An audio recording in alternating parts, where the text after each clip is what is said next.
वाहतूक शाखेने स्वस्तिक चौक दिलाय अवैध धंद्यांना आंदण, हप्तेखोरीत होते पोलिसांची चांदी। गणेशोत्सवाच्या पार्श्वभूमीवर एसटी महामंडळानं जादा बसेस सोडण्याचा निर्णय घेतलाय। त्याच पार्श्वभूमीवर अहमदनगर येथे बस स्टँड नंबर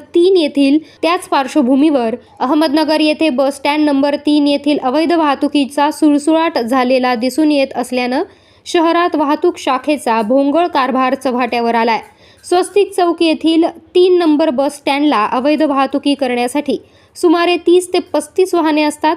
प्रत्येक वाहनाकडून 2.5 ते 3 हजार रुपये घेतले जातात।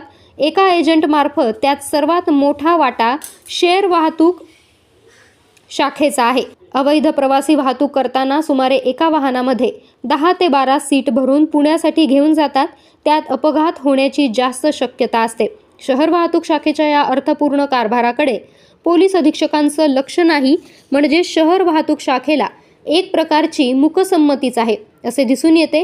1 महिन्यात लहान वाहनाकडून मिळणारं उत्पन्न 1,30,000 रुपये, तसेच त्या 3 नंबर बस स्टँडवर मागच्या बाजूला असलेल्या मोठ्या लक्झऱ्या उभ्या असतात, त्यासुद्धा पुण्यासाठी प्रवासी घेऊन जातात। त्या लक्झरीवाल्यांकडून एजंटमार्फत एका गाडीच्या मागे 5,000 रुपये असे 4 लक्झरी बस तिथे उभ्या असतात। त्यातून मिळणारं उत्पन्न शहर वाहतूक शाखेला एका महिन्याला 20,000 रुपये असं मिळून एकूण 1 ते 1.5 लाख रुपये शहर वाहतूक शाखेत एजंटमार्फत जमा होतात। सणासुदीत लोकांना वेठीस धरून वाहतूक करणाऱ्या या वाहनावर पोलीस अधीक्षक कधी कारवाई करणार आणि सदर शहर वाहतूक शाखेवर कधी कारवाई करणार याकडे नागरिकांच्या लक्ष लागलं आहे।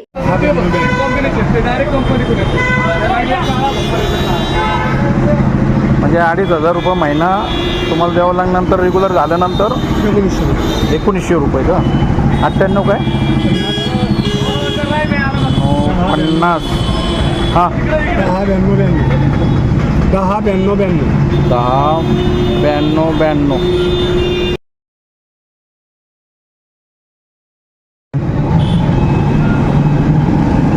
लावतो तुम्ही तुम्हाला फोन।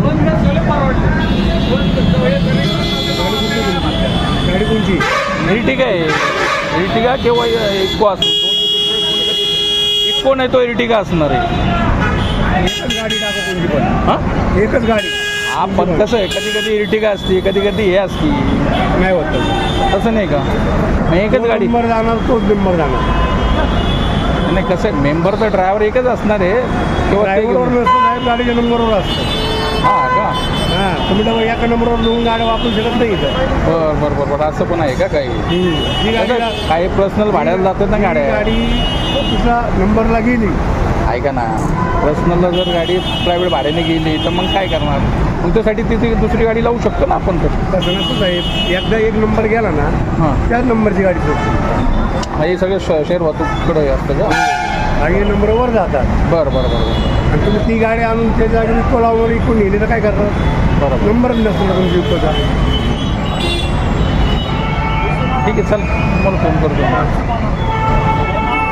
बोलता नाही यायचं? हां, ते समक्ष जसं आत्ता बोललो ना मी, तसं समक्ष बोलतो लागतं।